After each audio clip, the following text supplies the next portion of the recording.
Eu vou te dar um alívio aqui, então, ministro, mas mais ou menos. Eu estou tranquilo. Eu sei. Ministro, é impressionante porque eu já tive a oportunidade de dizer isso para o senhor algumas vezes nas nossas conversas.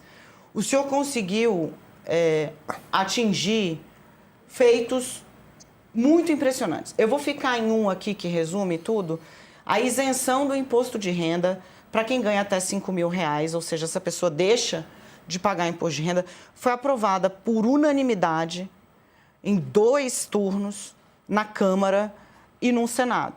Câmara majoritariamente de oposição ou pouco amor ao governo, para usar um termo mais ameno, e um Senado que barganha muito quando precisa entregar alguma coisa. O senhor conseguiu duas aprovações unânimes. Dito isso, os resultados da macroeconomia, falar de menor desemprego da série histórica. O senhor vai entregar a inflação na meta. E a menor inflação quadrienal do Brasil em quantos anos? Da história. Para ficar nesse exemplo, nesses 2 exemplos, ainda assim, as pesquisas vêm mostrando que os números, a aferição, os dados históricos não estão comovendo o eleitor. O senhor tem, sim, formação em economia, mas é cientista político. Por que ministro, que a realidade não está transformando os corações e as mentes do eleitor que continuam achando que a economia está indo para o buraco, digamos assim?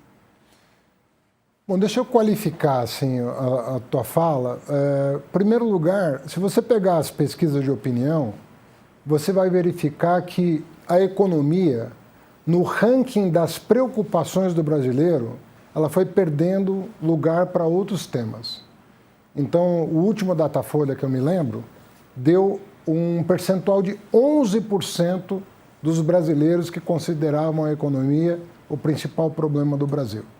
11%, né, nós estamos falando de 1 em 10 brasileiros, né, 1 a cada 10 que considera a economia o principal problema. Isso é número do Datafolha, não é número interno do governo. Outras pesquisas que permitem múltipla escolha, né, que não era o caso do Datafolha, se a memória não me trai, dão um percentual evidentemente um pouquinho maior, porque você podia escolher outras alternativas, mais de uma alternativa, mas dava alguma coisa em torno de 20%.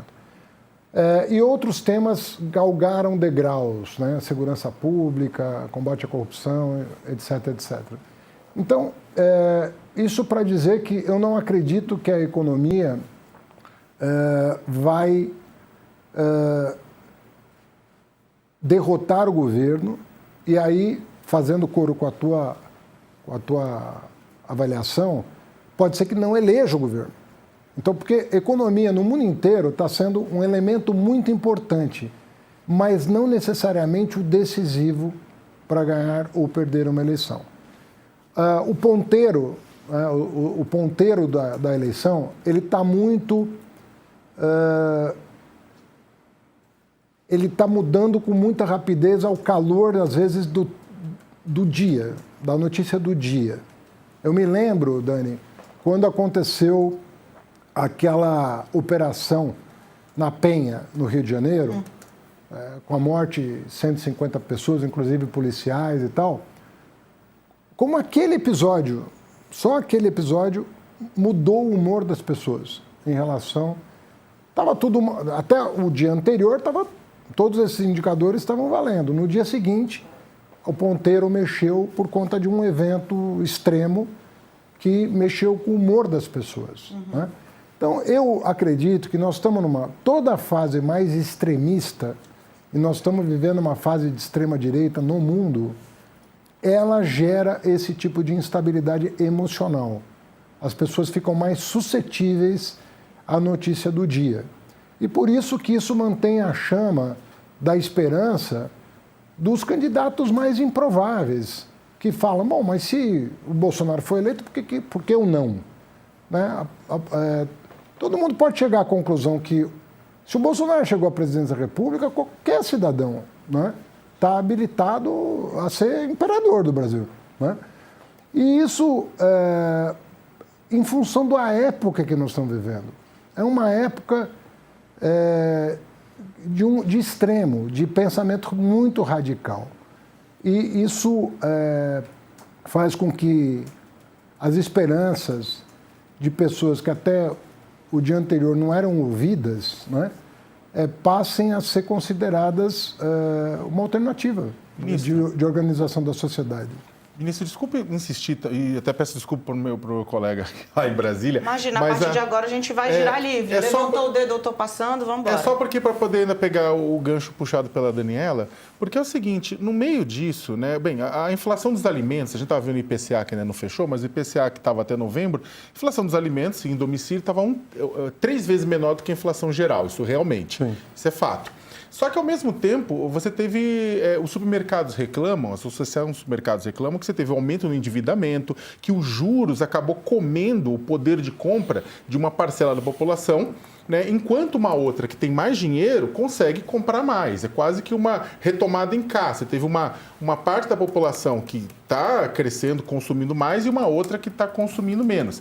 E aí a pergunta, enquanto você tem indicadores macro que são positivos, PIB, renda, desemprego, por outro lado, o aumento do preço dos alimentos em 2023 e uma parte de 2024 ainda não caiu substancialmente. Caiu o feijão 30% no ano passado, o arroz 20% segundo o IPCA, só que ainda teve aumentos que não compensaram ainda de 2023 e 2024 por causa da crise climática.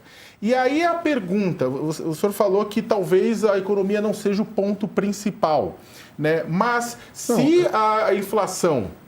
o senhor reconhece essa diferença de que a percepção de uma parte da população é que a vida não melhorou tanto assim? Bom, eu fiz referência a pesquisas de opinião que colocam a economia como 4º, 5º ou 6º ponto de preocupação dos brasileiros. Em relação ao preço de alimento, eu tenho um indicador que eu gosto de observar, que é quantas cestas básicas o salário mínimo compra. E nós recuperamos muito o poder de compra do salário mínimo nos últimos 10 anos. Você vai ter uma situação análoga à atual lá atrás, nos governos do PT lá de trás, sobretudo o segundo mandato, primeiro mandato da Dilma, segundo mandato do Lula, onde as coisas começaram. Agora, Léo, assim, com toda certeza, assim, em 3 anos, o que nós fizemos, o que nós aprovamos de lei para ajudar o trabalhador, para ajudar... é muita coisa. Nós recuperamos o orçamento da saúde. O Padilha está fazendo um trabalho lá extraordinário na esteira da Anísia. O Farmácia Popular é um negócio inacreditável que está acontecendo. A reforma tributária em todos os âmbitos, não só da renda, mas também a do consumo, que vai baratear o alimento a partir do ano que vem ainda mais, porque a reforma tributária ela tira o ICMS dos estados da cesta básica, coisa que não acontecia até outro dia, né? A partir de 1º de janeiro, até a proteína animal vai entrar na cesta básica isenta de tributos, inclusive estaduais. Isso de comum acordo com os governadores. Não é ninguém empurrando para ninguém. Foi um pacto que nós fizemos. Então, muita coisa boa ainda vai acontecer e que já está aprovada, entendeu? Então, eu acredito o seguinte, que eu não disse que a economia não é importante, eu disse que ela é uma condição necessária, mas eventualmente não suficiente para ganhar a eleição. O Biden perdeu a eleição com a economia melhor do que da época do Trump 1. O Macron está numa situação difícil. Agora a economia francesa não está tão bem, mas estava bem na eleição. E ele perdeu a eleição. Então, o que eu estou querendo dizer é o seguinte, nós estamos numa época em que a extrema-direita ela está angariando apoio, não necessariamente com base em bandeiras econômicas. Ela está angariando apoio assim, vamos expulsar imigrante, não vamos deixar ninguém entrar, vamos tomar a Groenlândia, vamos... né? São temas que não dialogam com o dia a dia, dialogam com uma visão de futuro, dialogam com uma perspectiva de organização social. Até com medo, né? Com medos. Muito medo. Agora a China, depois é o Islã, depois sempre tem um espantalho para acusar. A extrema-direita, ela lida muito com espantalhos, ela cria muito espantalhos. Isso eu estou falando pela experiência histórica dos anos 1920, 1930, em que nós mais ou menos conhecemos como funciona o mecanismo de gatilho para estimular o medo das pessoas e fazê-las se socorrer da violência para resolver os seus problemas, e não do diálogo, da democracia e da construção coletiva. Então, é um período desafiador por isso. Você tem um pensamento extremista que está na ordem do dia.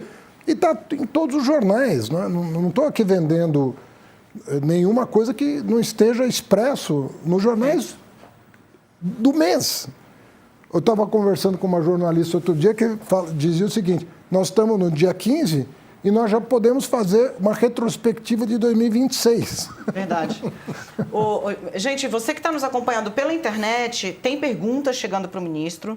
Aqui a gente está no YouTube, no portal, que é um dos maiores portais do mundo, não só do Brasil, do mundo, é o UOL, e também na TV. Então, você mande sua pergunta, usa a hashtag UOLNews, fala comigo aqui no chat, eu estou de olho. O Leandro Garcia já deixou o recado dele, são 2 assuntos que você gosta. Reajuste, mais ou menos, tem que achar espaço, mas aparentemente achou, e professores, mas vou falar disso já já. Mande a sua participação, Júlio Viziac. Eu queria pegar carona nessa pergunta do Sakamoto, que estava trazendo um pouco a percepção, digamos, da população em geral em relação ao custo de vida e inflação, né? E vou fazer aqui o papel do advogado do diabo, né? Assim, uma das críticas da oposição, e especialmente na Faria Lima, ministro, é de que a equipe econômica não cumpriu o arcabouço devido aos gastos fora da meta e que isso eleva a dívida pública. De fato, a dívida está numa trajetória crescente. A minha pergunta é: tem um plano para reduzi-la em um eventual segundo mandato de Lula? E se houver, qual seria esse plano?